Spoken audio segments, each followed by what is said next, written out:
Welcome back.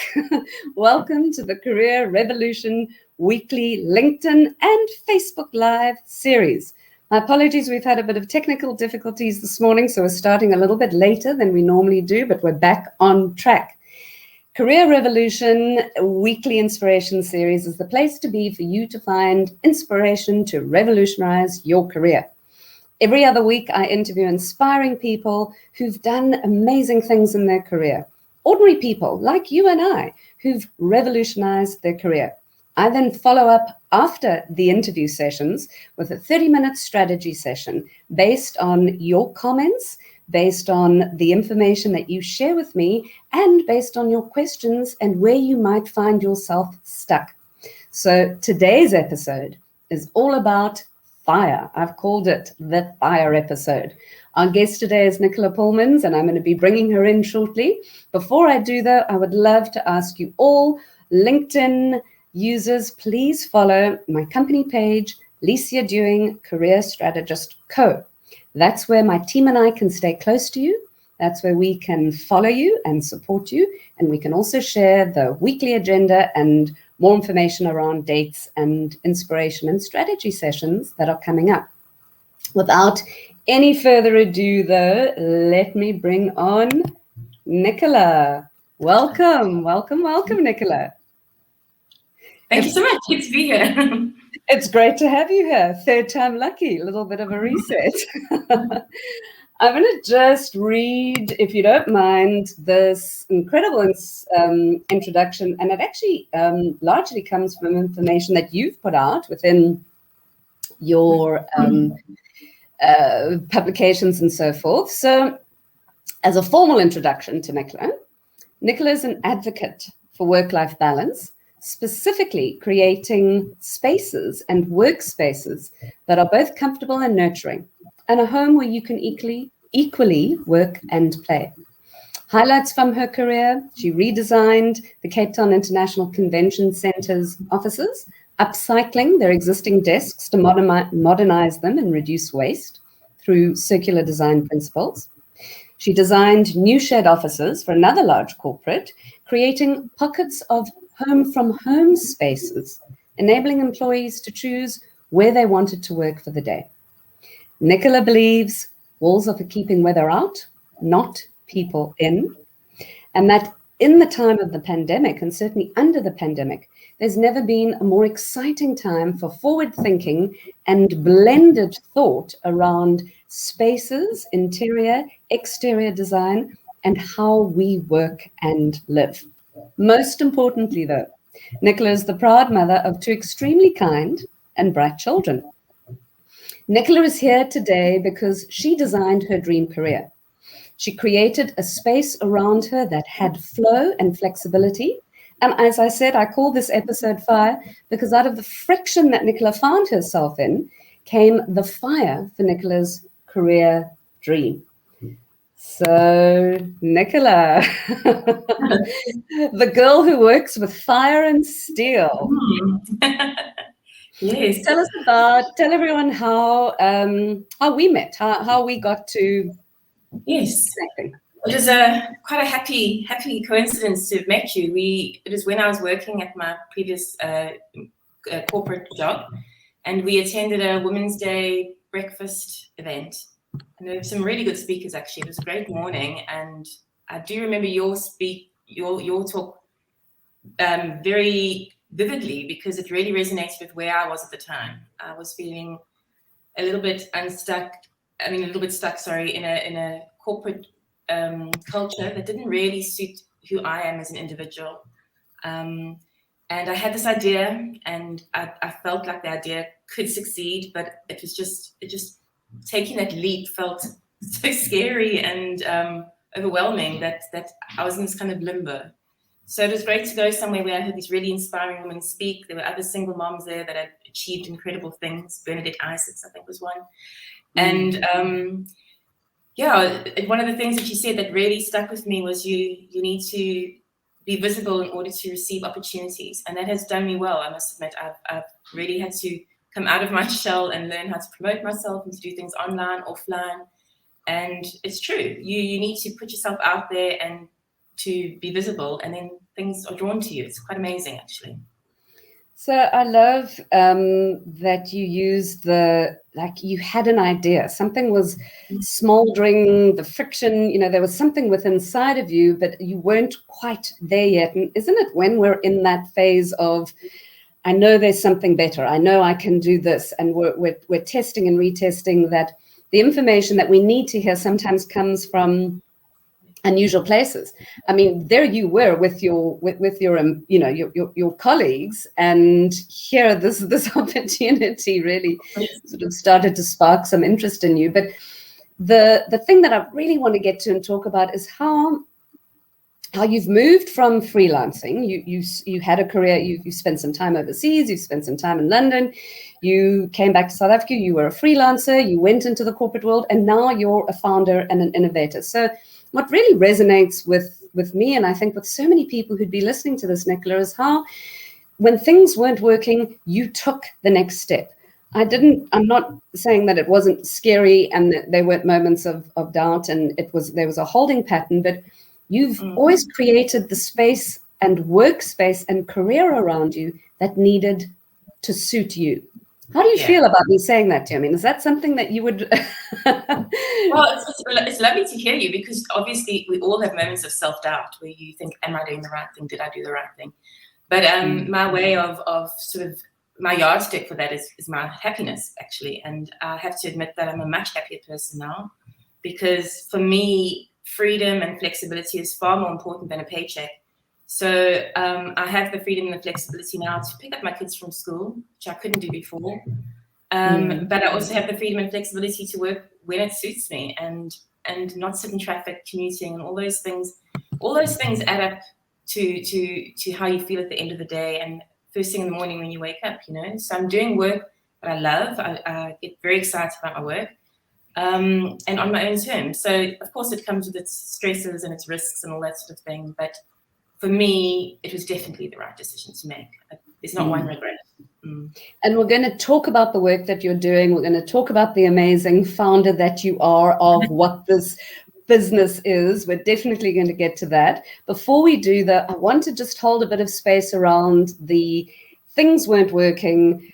There was an idea inside. You knew you wanted to make a shift. You happened to be in a room where people were speaking that were inspiring you. I'm honored and grateful that I was invited to be one of those keynote speakers, and that it impacted you. I'll never forget you reaching out. We didn't actually connect on the day. It was after the fact that you sent me a message on LinkedIn, actually, and you said, I attended that event. What you said resonated. It really struck home. I think you said it struck a chord, but you then went on to go, boy, but I'm scared. Boy, but I'm afraid. Boy, but it's almost as if like the thing that that you're going to do just before you do it overwhelms you with a sense of complete nausea and fear. But that's almost the right thing that potentially you do need to do. But where did that idea come from? What you were in the corporate world and space. Talk to us about the infancy and the seed of the idea. And was this something that you thought of before? Help us with that, because it's about, I suppose, you found your calling, but it came from something that presented. How did it present itself to you? How did it come about? Well, my background is architecture and interiors. And both in the UK and here, I was a freelance designer for quite a long period of time, which I loved, but I found it quite challenging because you're constantly looking for the next clients and the next project. And no matter how good a job you do, you don't get a lot of repeat work from one client generally. I mean, obviously you get some corporate clients, for example, who have repeat work. And you get referrals, but you're still always looking for the next project, which can be quite exhausting. So I kind of had enough of that, and that's at the stage in my life where I did go to corporate for that, to take that sort of stress away from things. And it was a great experience for me. But then again, I just wasn't getting that creative side fulfilled that is super important for me, and the flexibility that we've spoken about. And then I was just thinking, how do I do this? How do I marry those skills that I have and design a life or design a career that suits me and what I want. So I came up with the idea of doing more retail models. So all the work and ideas and energy that I put into something in hopefully and potentially will bear fruit for a long period of time. So, you'll make sales, and then while you're making sales, you're creating new products. So I'm still in quite an infancy stage of the business, because I only have a handful of projects that are marketed now. I have quite a few coming up in the next couple of months. Products, sorry. But yeah, it was just about realizing, especially moving from the UK back to South Africa, how underutilized our outdoor spaces are. And we live in the most beautiful climate. A lot of people are lucky to have big outdoor spaces, and it's just about making more of them, and even small outdoor spaces, just making more of them. And especially now we're in a post-COVID world, it's quite a good time to be thinking about things like that, spaces to entertain outdoors. And there's that expression, necessity is the mother of all creation. And it makes me think of that, from a creative perspective. But you really knew that you needed to make some shifts and some changes. So before we go into what the shift and the change has produced, I want to then, so we've spoken about what happened within you. You knew that you were not happy. You knew that this wasn't going to suit you. You had a history of, well, I've done the freelancing, and that also wasn't ideal from a longevity kind of financial support perspective. So you knew that something, so you were designing and molding and shaping how you wanted to feel and how the work that you wanted to do. And then you went into it. How did that land when you went to resign? Because I mean, it's one thing to leave an organization. That's never an easy process, but not with another job to get, with no security, with, talk to us about that, because that is bravery on fire. I mean, 2 children. I think I've got this idea. I'm going to go and pursue. What happened? Well, yeah, when I resigned, obviously the first question people say is, where are you going? And then I'd say, nowhere. And then you just see a look of horror on people's faces, because what do you mean you're not going anywhere? You're actually stepping off the corporate ladder. You're not climbing up. You've stepped off, and there's this abyss of where is nowhere. What's going to happen? When in actual fact, there's a support network and a big net and a whole world outside that corporate ladder. No, absolutely. It was definitely a scary time, I must admit.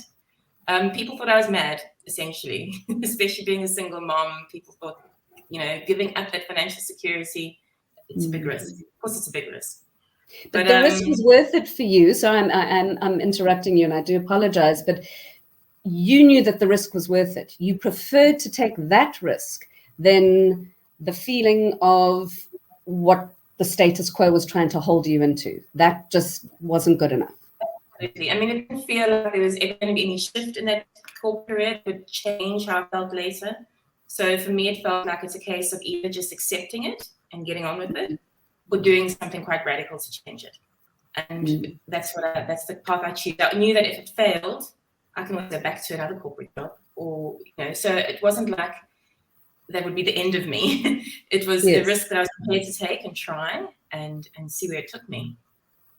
What happened? What did you do? You had an idea. How did the idea in your head, which galvanized you into, well, I'm now going to leave? I mean, you didn't think, what happened? Well, I mean, my timing was particularly terrible. I resigned, and then a week later we went into lockdown.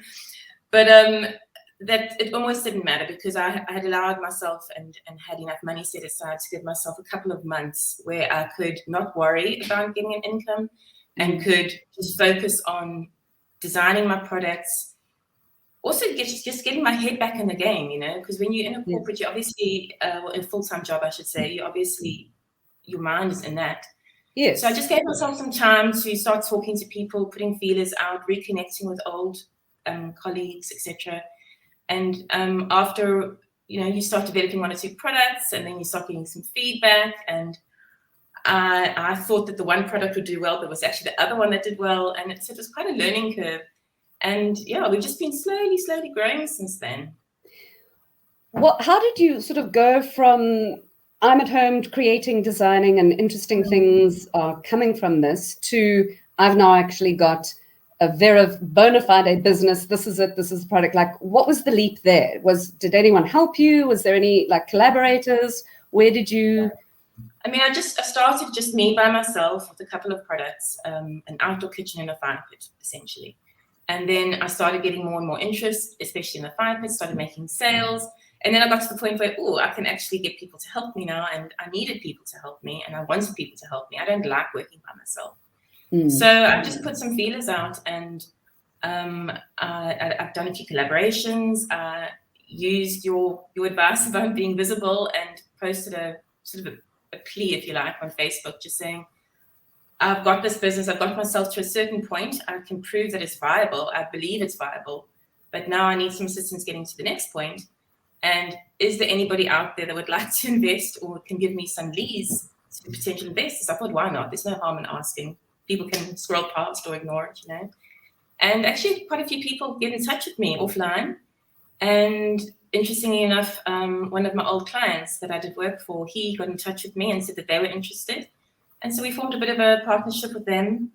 And it's been great having people on board with me. Yeah. Wonderful, wonderful. So you really did kind of put yourself out there in terms of next step of scale in the entrepreneurial journey. Next step of you had evidence of something that was going to fly. You knew that, but you needed to develop and grow. So you went in that process, and congratulations. That's so interesting and exciting. And the visibility, that you knew you needed a network of people and thinkers who bought into this idea of your dream. You designed the career that you wanted. You needed to be supported by the people around you to help kind of collaborate with you to the next step. That's so much of the work that I teach is, each new stage of your career not only needs new thinking, but a new network, new connections.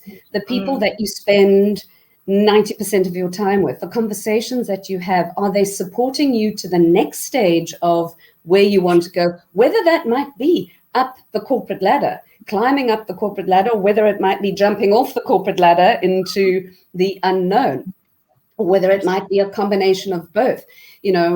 One size does not fit all. It's a unique process of defining success, creating it, forging it through the cauldron of fire, and then going into that process. So let's talk about the business. Let's talk about where you are at.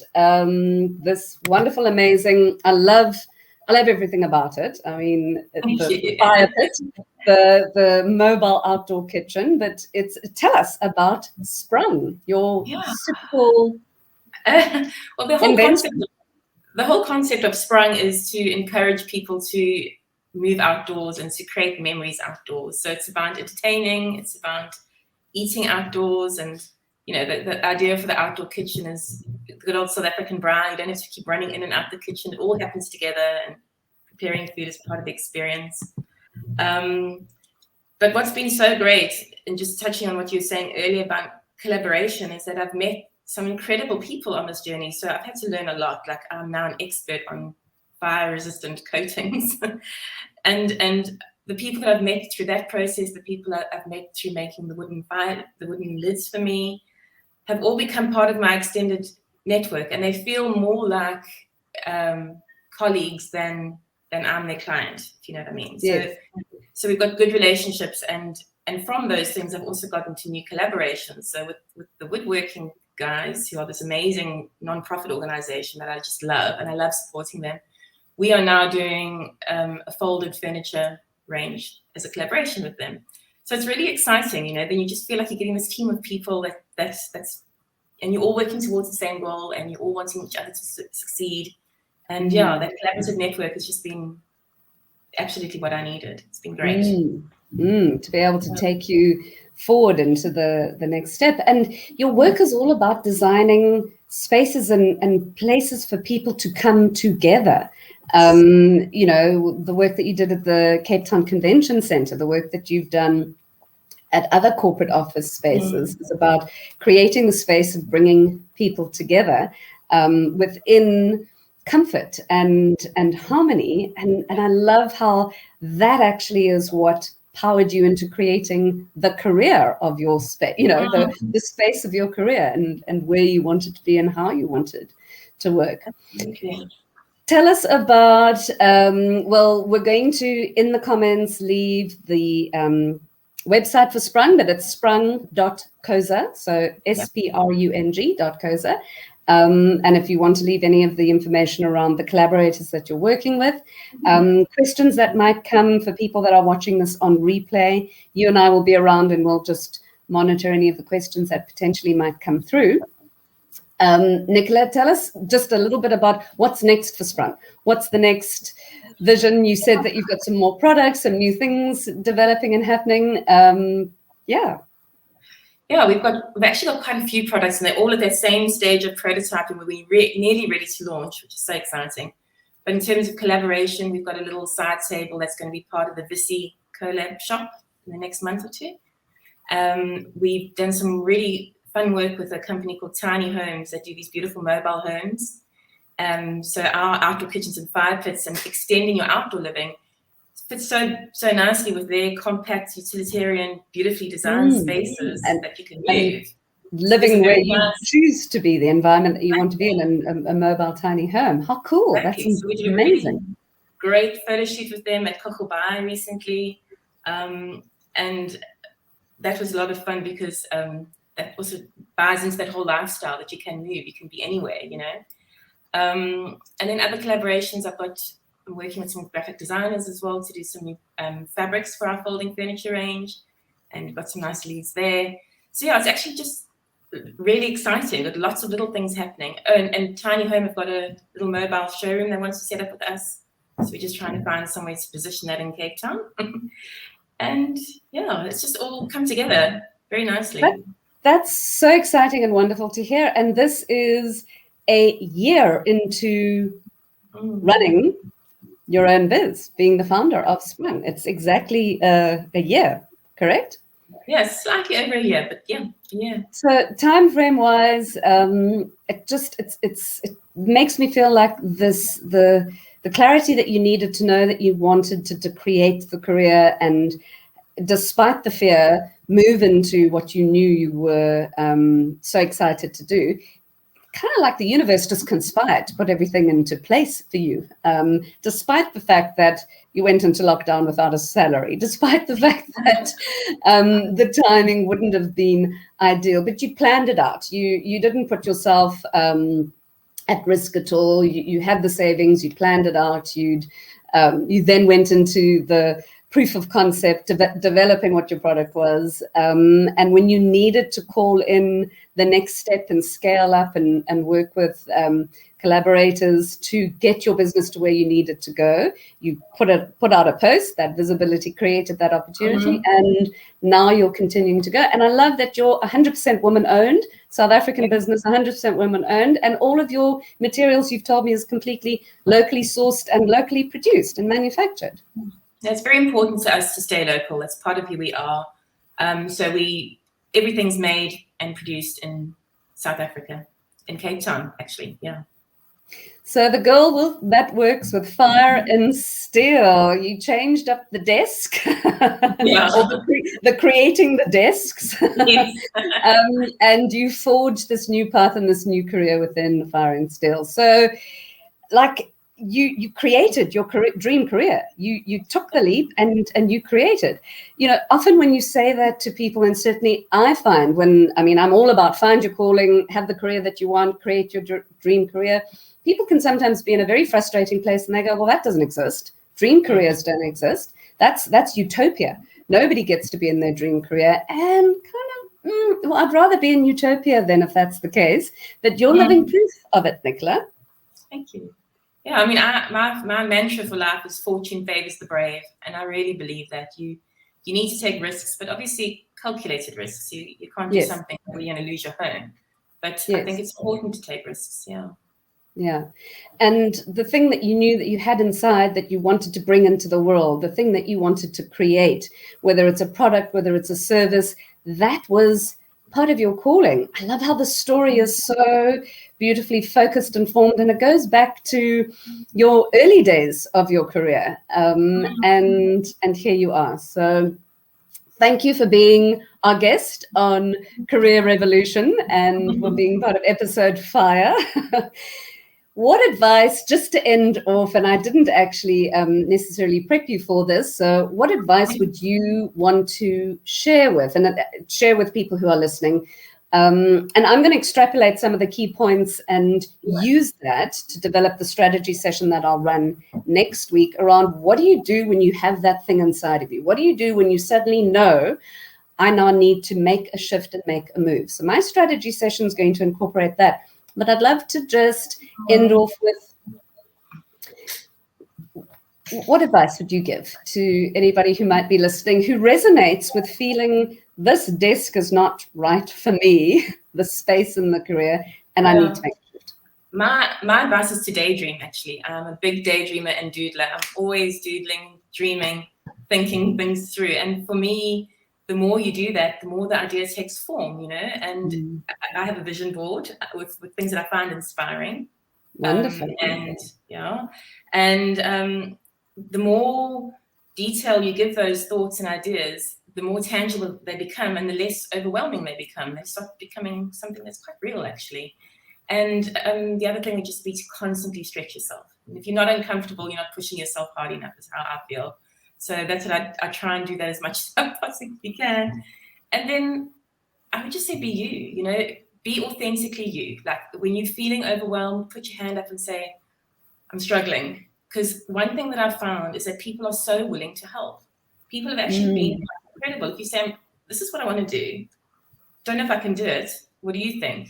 More often than not, they will actually give you the time to help you. And that has just been quite a beautiful thing, actually, is that people are actually so willing to put the effort in to help you succeed. It's very supportive, yeah. Wonderful. Absolutely. Totally power advice. Fantastic. Thank you, Nicola. Well, my apologies to anybody who had anticipated to watch this live. We did end up having to start half an hour late. Technicalities sometimes do this, but Nicola and I are here to follow up with any questions in the replay. So let us know if you're going to be watching it in the replay. We will be posting the links to Nicola's new business. I mean, LinkedIn is an international platform, and I love the fact that we have people who watch these Career Revolution interview series from all around the world. So let's speak that into some truth with where Sprung can go. Nicola, thank you. Thank you for following your dreams. Thank you for reaching out to me and saying, your keynote resonated back in 2018, but oh my gosh, am I so scared, because that gave me the opportunity to kind of just say, go for it and do it. I loved hearing what happened. And by the way, I mean, Nicola and I didn't actually work together. The interview series of Career Revolution is about people who I've had contact with, but who haven't actually been my clients, because that's for another series. So, Nicola, congratulations. Thank you for finding your calling, for following it, because by doing so, you give permission to others to be brave and to take the next step that they need to do, because the world of work is changing and we all deserve to have a career that we absolutely love. And if you don't, then go out and create it. Find your calling and create it around you, which is exactly your story. So to the girl that works with fire and steel daily, we look forward to watching and charting what the next steps are for Sprung and for you. I have no doubt that you're going to continue to go on to create more amazing spaces, places, and interesting products to launch within the world at large. So thank you for your time. Thank you to everybody who's joined us live. I appreciate it. And we will see you on replay. And it's over and out, and goodbye. Thanks, Bye. Bye-bye. Bye.